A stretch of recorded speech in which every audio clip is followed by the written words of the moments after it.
El concepto de utopía es un concepto que apunta no a realidades, ni menos a realidades medibles o tangibles.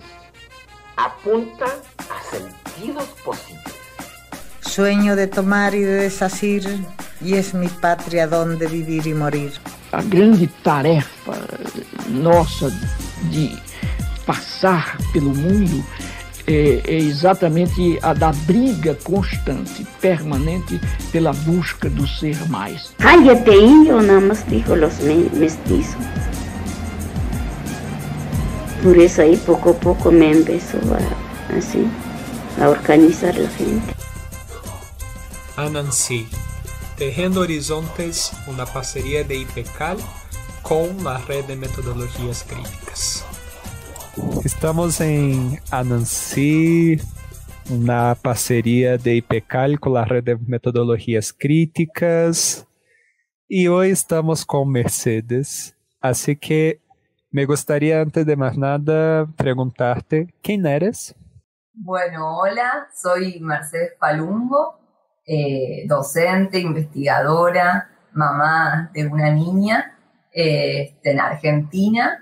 Y bueno, eso más que nada, amante de lo que hago, eso sí.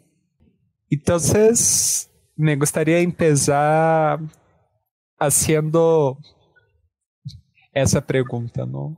Como ves essa relação entre ser docente, investigador e mamá, desde amar lo que haces? Bueno, es una relación siempre compleja. Pensé que iba a ser más difícil antes de ser mamá, pero me parece que cuando están esos dos motores existenciales tan fuertes, que es el de la maternidad deseada, obviamente, y el de la profesión deseada, se hacen muchos esfuerzos para compatibilizar, se duerme poco, se trabaja mucho en casa y fuera de casa, pero es posible. Me parece que obviamente el trabajo académico, de docencia, de investigación, en mi caso también que hago carrera como investigadora en el CONICET, son trabajos muy, muy exigentes, pero bueno, que si realmente también está el deseo de la maternidad, es posible esa compatibilización, esa armonía y también no verlo como mundos disociados. O sea, a mí en ese sentido la pandemia y la virtualización, sí tengo una niña muy chica, una pandemia, entonces me ayudó también a unir esos dos mundos y que mi hija también sea parte de mi trabajo y al revés. Traz três ideias aí interessantes, não? O primeiro é a existência de los espaços deseados, a ideia de isso sendo um motor e como o desejo permite que não sejam mundos desassociados, não? Que de essa relação entre desejo e lograr unir distintas dimensões de ti te ajuda a pensar lo que haces? Sí, no sé, o sea, me parece que el proceso de reflexividad tiene que ver con el deseo, sobre el trabajo me refiero, el trabajo de maternal y el trabajo profesional, las dos cosas, en el sentido que, bueno, hay deseo y también hay mucho de querer hacer bien las cosas, ¿no? Entonces, me parece que, digamos, el proceso de reflexividad permite todo el tiempo estar pensando en lo que uno hace, revisando las prácticas y pudiendo mejorarlas.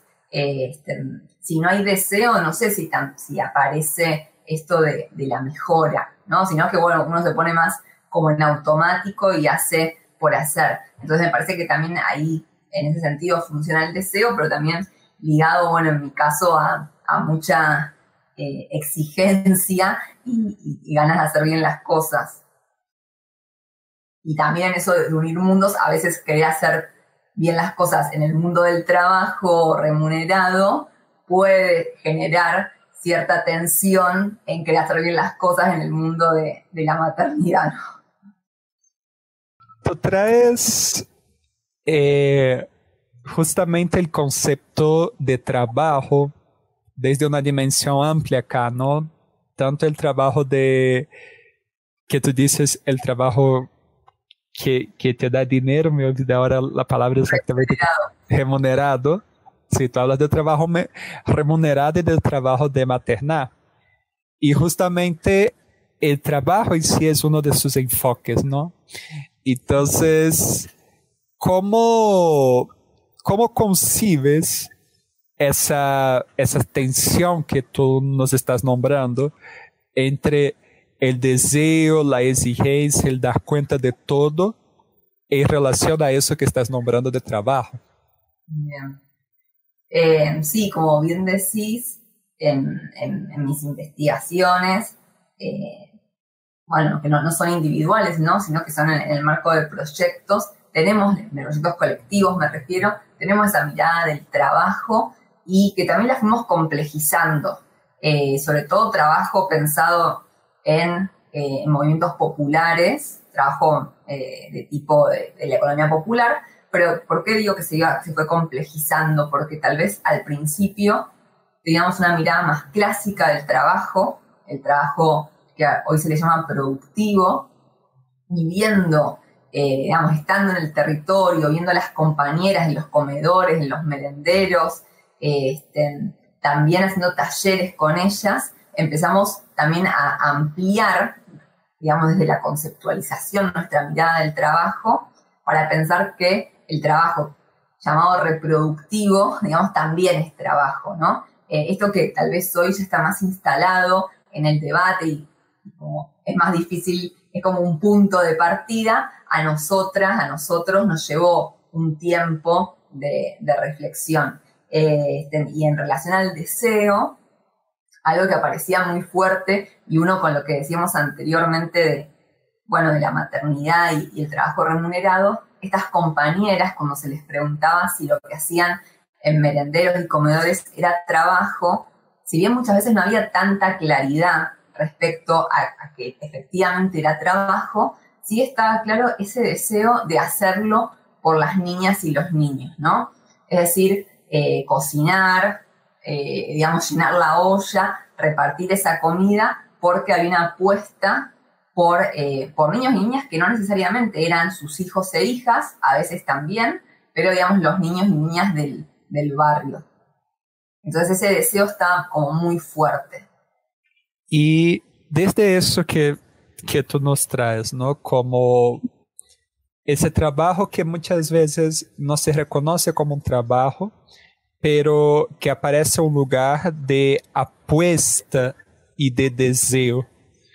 ¿Qué de eso en clave de eso que tú dices de la reflexividad como un lugar clave para no entrar en modo automático?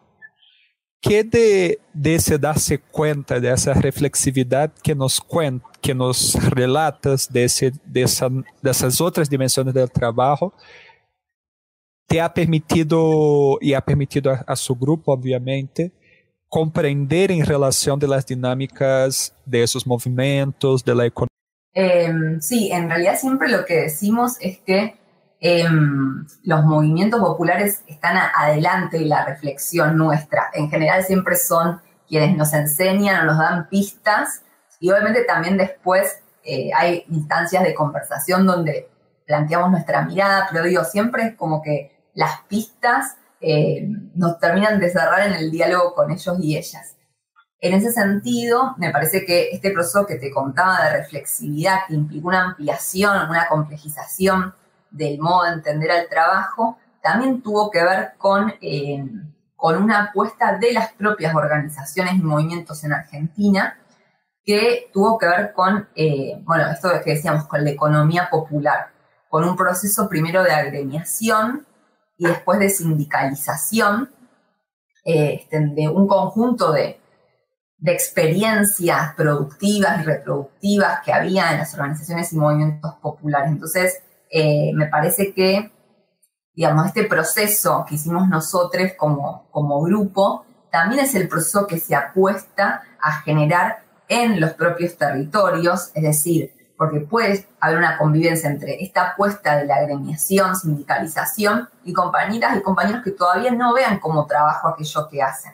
Entonces, la apuesta es a que se consideren trabajadores y trabajadoras y también trabajadores y trabajadoras sindicalizados, sindicalizadas, en los distintos trabajos, una concepción bien amplia del trabajo que incluye desde las tareas de cuidado comunitario, desde trabajo en textiles, en recuperadores y recuperadoras urbanas, etcétera, ¿no? Digamos, hay construcción popular, hay una cantidad de ramas que se le llama que componen esta economía popular. Tu traz uma questão muito interessante, não? Porque justamente algo que se viene debatiendo muito recién es como distintas ramas del sistema productivo capitalista vienen eliminando el trabajo en la terminología clásica del trabajo en Marx de su espacio productivo, ¿no? Y tú traes una experiencia donde rescata el concepto de trabajo y lo resignifica en prácticas territoriales y prácticas de la dinámica de la reproducción de la vida misma de esos sujetos, ¿no? Para ti, ¿cuál es la importancia de resignificar, de ampliar la concepción del trabajo en ese marco? Bueno, súper interesante lo que traes vos también, Joao, de, como este parangón, mientras que se anuncia el fin del trabajo, por otro lado, acá hay toda una reivindicación de quienes, y esto lo dicen así, se inventaron el trabajo, ¿no? Entonces, me parece que hay dos cuestiones. Uno es ampliar la concepción del trabajo para descentrarla de la exclusividad del trabajo productivo, es lo que veníamos charlando, ¿no? Y plantear lo reproductivo, pero también me parece que hay que ampliar el trabajo, y es lo que efectivamente apuestan más allá del empleo, ¿no? De la relación salarial clásica. Entonces, están estas dos cuestiones, y al ampliar, me detengo en esta segunda dimensión, al ampliar esta concepción del trabajo más allá del empleo, permite, digamos, visibilizar un conjunto de trabajos que no es que se crean a partir de la agremiación o del trabajo territorial, sino que ya existían previamente. Obviamente que el trabajo territorial tal vez los organiza, les da otra impronta, pero un poco, y lo que también decimos acá en Argentina, y los movimientos populares sobre todo, y que se vio muy fuerte en la pandemia, que entiendo fue un gran visibilizador de la economía popular, es que 1/3 más o menos de la población forma parte de esa economía popular. Entonces no estamos hablando de, para citar de nuevo a Marx, de un ejército de reserva, ¿sí? De una cuestión transitoria que tiene expectativa de luego reinsertarse, y no estamos hablando de gente que está por fuera de la relación salarial clásica y que no es probable que vuelva a ser parte de ella, o que tal vez nunca lo fue, o que tal vez, redoblo la apuesta, no quiere serlo. E aí me traz um elemento que me parece interessante, ¿no? Porque tu comentas que em tu caso tu transitas um doble trabalho e que tu desafio ha sido unificar um trabalho que não é reconhecido no marco da relação salarial clássica, que é o trabalho de ser mamá, e esse trabalho de professora e investigadora que sim entra nesse lugar de definição clássica da relação salário. E desde isso traz o conceito de exigência, uma exigência desse lugar ampliado de múltiplas dimensões do trabalho, não? Como que, desde o que tu estás nombrando, não, a reflexividade de dar-se conta de que uno ou uma transita múltiples trabalhos, que isso permite, em termos de horizonte de construção, de pensar-se a si mesma e pensar o mundo, que darse cuenta de esos múltiples trabajos que cada uno y cada una realiza permite hacer en esa clave? Mira, tu pregunta también me trae algo que, hablando de la reflexividad, vengo pensando, es que a veces se necesita, o siempre, digamos, la práctica como para terminar de asentar y de pasar por el cuerpo, ¿no? Y, digamos, y mi propia experiencia de maternidad me hizo, digamos, sí lo entendía antes, ¿no? Pero ver más encarnadamente a estas otras mujeres que en general son madres con las cuales me vinculaba previamente a ser mamá, ¿no? O sea, todo eso que ellas me decían, o que ellas militaban y llegaban a las hijas, a los hijos, el problema de armar espacios, la cuestión de armar espacios de infancias, de niñeces, en paralelo, por ejemplo, a sus espacios de formación política, una serie de cuestiones asociadas a las niñeces e infancias. Y en esto, por cómo me planteas del hacer y la teoría, lo leí más en clave de teoría práctica, me parece que mi propia experiencia me permitió de nuevo como encarnar mejor algunas cuestiones. Pero no sé si igual iba ahí tu pregunta. Sí. Y ahí entra, aprovechando que trajiste eso, ¿no? Porque tú dices que la experiencia de una permite encarnar un certo lugar de compreensão de algo que escuchava e com isso ver e interpretar de outra forma las dinámicas. E uma das dinâmicas que trajiste foi la existência la existência não necessariamente em paralelo, pero de toda a questão de la niñez articulado com os espaços de formação política, ¿no? Entonces, ese experienciar, pasar por el cuerpo y esas dimensiones del trabajo, ¿cómo lo articulas con la formación política y la cuestión de la educación, que es uno de los campos también por lo cual transitas, ¿no? Sí, tal cual. En mi tesis de maestría y doctorado trabajé sobre todo la cuestión de la formación política.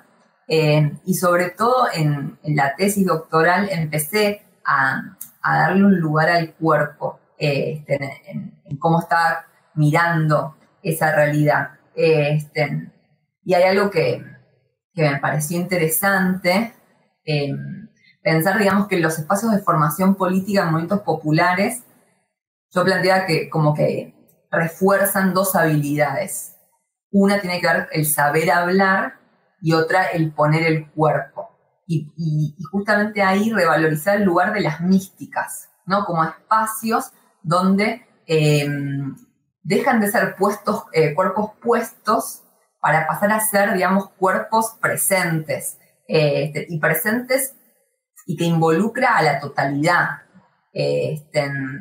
Entonces, sí, me parece que el cuerpo es un lugar de indagación. Creo que hay mucho más allá de lo que yo hice, pero también te cuento una anécdota que tal vez sirva como para ejemplificar.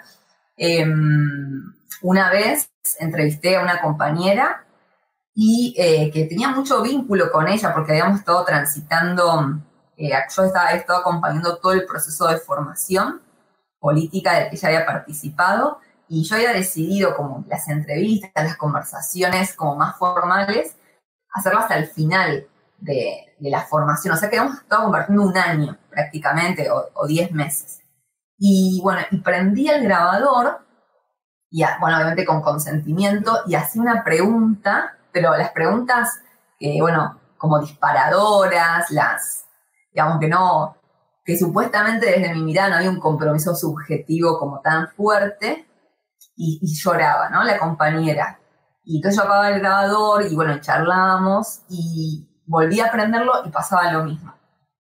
Entonces en un momento ella me dice, yo lloro porque no puedo hablar, ¿no? Entonces ahí, digamos, yo después lo puse, lo conceptualicé en términos de la diferencia entre el saber hablar y el poder hablar. Y en ese poder hablar o esta compañera, digamos, la formación te enseña a saber hablar, a hablar mejor, con mejor discurso, pero también hay una habilitación subjetiva previa, que es la posibilidad de poder hablar. Y ahí el cuerpo aparece, digamos, se expresa en el cuerpo en llanto, pero también lo he visto en momentos donde tal vez hay expresiones como que necesitan anteojos y no pueden ver bien el texto para la lectura en voz alta, o algún problema de disfonía y de imposibilidad de hablar. Entonces me parece que a mí siempre eso me marcó mucho, esa situación, y creo que por ahí entré a la cuestión del cuerpo, ¿no? Me parece que ahí hay algo a lo que había que atender, y que no solo, entonces, y con esto ya te vuelvo a dar la palabra, hay que pensar las educaciones populares desde el plano de las estrategias racionales, ¿no? Me parece que hay algo de lo sensibilizador, del cuerpo, de otros registros que también se ponen en juego, bueno, y no quiero decir, para mí son las dos cosas, ¿no? Pero no quedarnos solo en la mirada y en la práctica de las educaciones populares, en lo racionalizador, en el texto. Hay otras cosas, otros registros. Me hiciste acordar dos cosas, porque justo a mí en particular me gusta mucho la cuestión de las místicas, y hay un cineasta brasileiro que se llama Glauber Rocha, que trae la cuestión de la mística desde la concepción de lo que sería una mística revolucionaria, y justo para él la mística es el momento donde la cabeza racional que nos lleva a aceptar la sumisión al sistema deja de funcionar, ¿no? Y emerge una otra forma de concebirse, que es lo que él va a llamar de mística. Y el propio Mariátegui también, cuando va a pensar sobre mística, también va a pensar desde esa clave que estás diciendo, ¿no? De que es el momento donde sale de una racionalidad operativa y hay algo que te mueve a la acción más allá de la racionalidad operativa. Y articulado con eso, tú me hiciste recordar también una anécdota de que cuando estuve en ocupaciones urbanas, una persona habló mucho del sentirse útil. Entonces, que sentirse útil es algo que termina siendo negado para esas personas que sus trabajos no son reconocidos también dentro de un marco, y su propia existencia de vida, en el caso, no es reconocida dentro de un marco capitalista, ¿no? Y ¿por qué que yo traigo esas dos cuestiones? Porque entre esa separación que tú traes entre saber hablar y poder hablar, me crea una resonancia sobre qué puede producir en esos cuerpos para tener ese poder, también reconocerse como trabajadores y trabajadoras. Y me gustaría preguntarte, desde lo que vienes investigando, ¿cuál es el lugar para crear ese poder hablar? Es todo ese proceso de sindicalización, de agremiación, de reconocer que su trabajo sí es válido, que su trabajo sí existe. ¿Qué relación ejerce en ese cuerpo? Buenísimo. Te agrego una cosita de lo anterior de las místicas, que también una frase que siempre me quedó resonando cuando indagaba, bueno, ¿qué son las místicas para vos? Son espacios que me movieron algo muy dentro, ¿no? Me parece que va en la misma línea de lo que vos decías. Bueno, y yendo así a lo que me consultabas ahora, me preguntabas, sí, para mí es una reconfiguración subjetiva fuerte pasar a considerarse como trabajador o trabajadora, porque por lo menos en el caso de Argentina hay una identidad asumida, pero también impuesta, que es la de planero o planera. ¿Qué me refiero con esto? bueno, como beneficiario de un plan social, ¿no? Y en torno a eso se genera, por eso digo externamente también, cuando digo externamente me refiero a discursos hegemónicos que los medios de comunicación también están metidos ahí.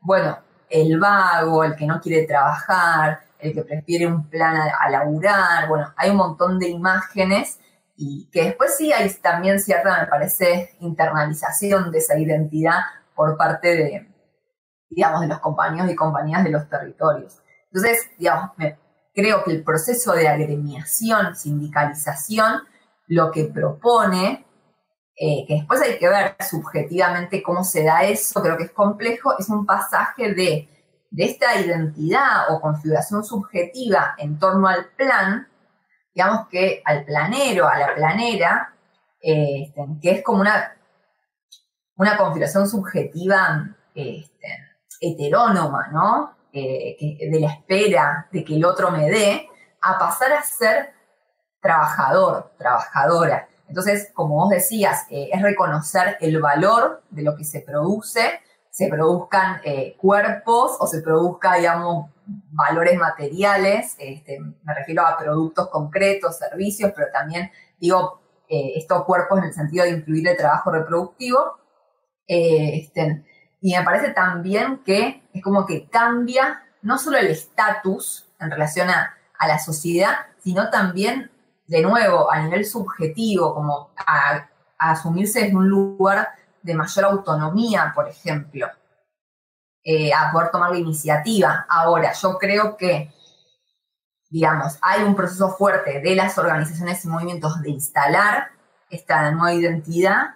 Me parece que no es lineal, es decir, que esa apuesta luego se entrama en un montón de historias, de posibilidades subjetivas que hacen que, bueno, que no todas las compañías y compañeros lo hagan al mismo ritmo o lo logren o no asumir. Y en el marco de esas tramas, porque eso me parece muy lindo, que es, el movimiento tiene un proyecto, ¿no? Y ese proyecto se trama en la subjetividad de los sujetos que se implican en eso. En ese entramarse entre proyectos y subjetividades, ¿qué papel juega ahí los procesos de aprendizaje? Bueno, para mí, pero porque es lo que yo miro, me parece que tienen un rol importante, ¿no? No digo que la formación lo pueda todo, ni que solo se dirima en el plano de la formación, pero sí creo que a veces las formaciones, cuando digo las formaciones, igual acá lo estoy pensando en un sentido más restringido, es decir, como ámbitos, talleres, escuelas de formación, me parece que permiten, por un lado, un tiempo para la reflexividad, ¿no? Que a veces la dinámica militante hace que no sé, que es más hacer. Entonces, por un lado, me parece que ayuda al garantizar ese tiempo, al garantizar también un encuentro con otros y otras para reflexionar, porque se hace colectivamente, y también, bueno, desde la propia propuesta pedagógica, que bueno, tiene como objetivo, digamos, esta formación político-sindical, en este caso que nos estamos refiriendo. Entonces me parece que sí, que juega un rol, pero que obviamente no se dirime todo ahí. Desde todo eso que estás trayendo, ¿no? Como primero, una trabajadora que transita un trabajo remunerado y un trabajo del maternal, que se encuentra desde ahí con un cuerpo atravesado para la escucha y para la percepción de ese concepto más amplio de trabajo en territorio, un trabajo que te das cuenta que el proceso de articular con la formación está implicado un saber, pero también un poder de sentirse en capacidades con el cuerpo para el ejercicio de ese saber.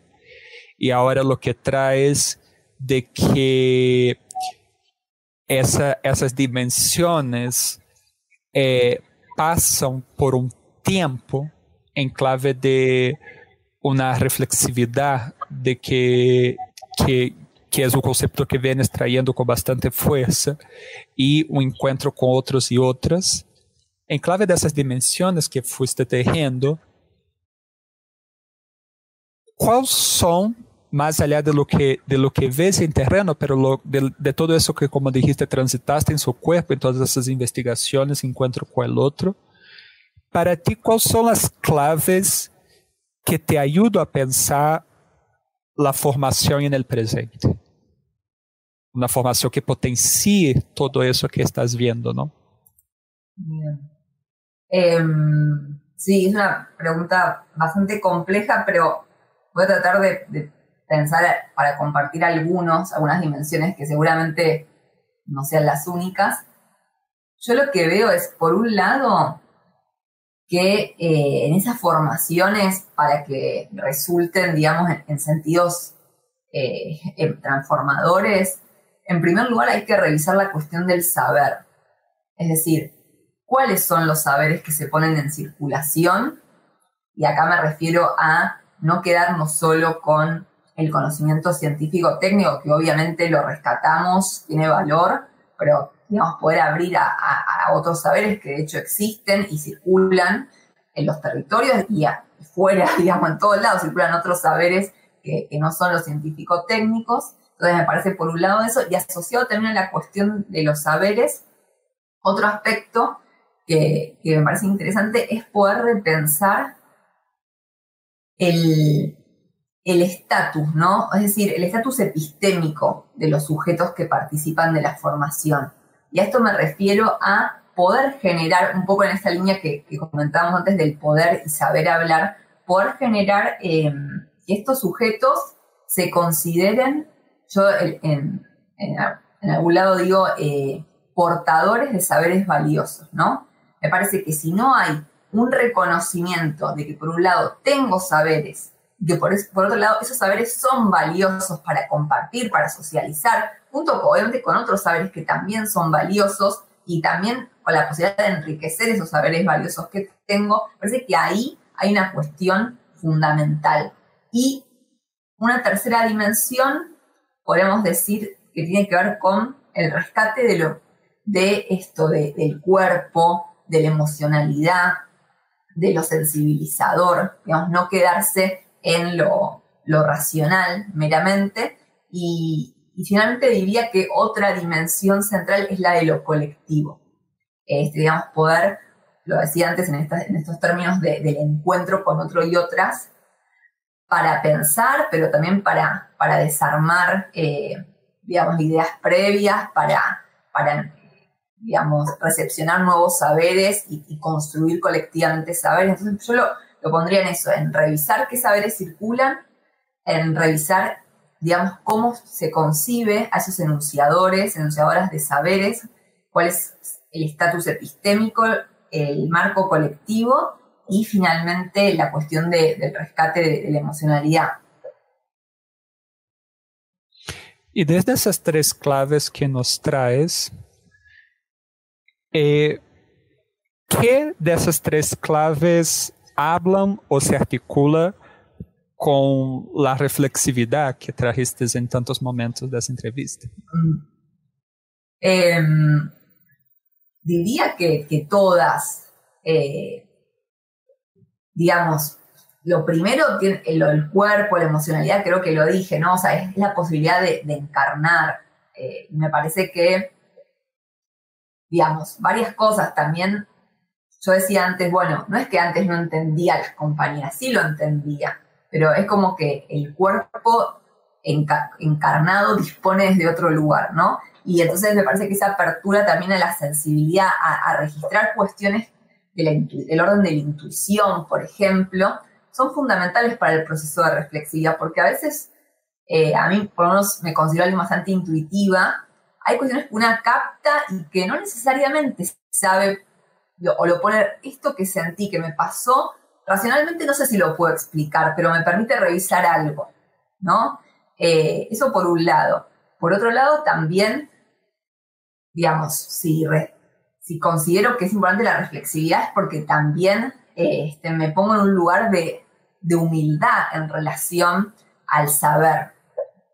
Yo soy una académica y podría ubicarme en otro lugar de la verdad revelada, no sé, el lugar que tradicionalmente y que cada vez es más deconstruido, en las universidades se colocan los académicos y académicas. Me parece que la reflexividad es un acto de coherencia, de humildad y de poder estar revisando nosotras mismas, ¿no?, nuestras propias prácticas. Y el colectivo, yo siempre tuve la suerte de trabajar en equipos de investigación. Si bien he tenido mis líneas individuales, como esta además de la formación política de mis tesis, porque la tesis sabemos que es un formato individual, pero siempre tuve la suerte, trabajo mucho con Anaí Gelman, una gran compañera, entonces siempre ese marco colectivo también es fundamental para la reflexividad. Y eso es la penúltima pregunta. ¿Cuál es ese lugar ¿qué es ese lugar de la humildad y de un revisitar desde sus propias prácticas, desde un marco colectivo, puede traer o puede permitir volver a lo que llamamos a la educación crítica o la educación popular? ¿Qué de esos lugares puede ayudar a resignificar esas categorías, no? Sí, me parece que cuando yo hablo, por ejemplo, de la formación política, por los propios ámbitos de indagación y también los grupos en los que me muevo, antes decía el grupo de la Universidad de Buenos Aires que coordina Anaí Gelman, también en la Universidad Nacional de Luján, integro otro equipo que tiene mucha tradición de educación popular. Entonces me parece que que miro prácticas de formación política en clave de educación popular y pertenezco a equipos que tienen una profunda formación práctica y teórica en educación popular. Entonces como que todo esto que fui contando en parte son las formas en las que yo leo las potencialidades de la educación crítica. Entonces esto del marco colectivo, la cuestión de los saberes, la revisión del estatus epistémico. También, con Anaí una vez pensamos, ¿no?, que otra cosa interesante es no escindir la formación de la cotidianidad. Es decir, pensar que la formación también puede tener lugar en la práctica cotidiana, y eso no implica que no haya intencionalidad, pero sí digamos que no es sistemática, ¿no? Pero también pensar que no hay que escindir formación de cotidianidad aún en escuelas, en talleres, es decir, la posibilidad de traer la vida, a la formación, porque ahí también hay una posibilidad de que haya un quiebre, una separación vida-formación, como antes decíamos, racionalidad, emocionalidad, o como más temprano en la conversación dijimos teoría-práctica. Parece que hay un montón de dualidades que la educación popular se las tiene que ver, o la educación crítica, con la posibilidad de unir, ¿no? Ahí. Sobre todo en organizaciones y movimientos populares, donde lo que sucede ahí, en la formación, puede ser un reflejo de lo que sucede en la práctica militante, ¿no? Es una caja de resonancia la formación, en las posibilidades que tiene, sea de incidir en la práctica militante, pero también en lo que se expresa ahí de la práctica militante. Además de ser compañeros y compañeras de formación, son compañeros y compañeras de militancia. Entonces, me parece que si tuviera que decir como el aporte tiene que ver con eso, con poder ir más allá, que es muy complejo, de una serie de dualidades que marcan, la modernidad. Y para cerrar, desde ese sujeto que eres, ¿no?, que estás investigando cómo salir de la dualidad en sus procesos de investigación, pero que también buscas salir de la dualidad de tu propia vida entre el maternar y ser una trabajadora remunerada.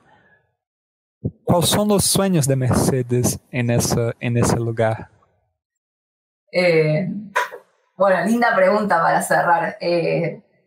Mirá, me parece que ahí sí es algo común, que es el sueño de una sociedad más justa, digamos, para las compañías y compañeros de los territorios, pero también para mi hija, ¿no? O sea, como esa posibilidad del legado. Y bueno, y ahí me parece que, así como decíamos, la formación puede algo, no puede todo, eso lo dice Freire también, me parece que, bueno, la investigación, por lo menos la investigación del modo en que la pienso, puede generar ciertos aportes, siempre limitados, pero una contribución más a estos procesos de las organizaciones y movimientos que, digamos, si los estudio es porque siento que hay algo de potencialidad para ese mundo más justo, más igualitario que quiero, que deseo.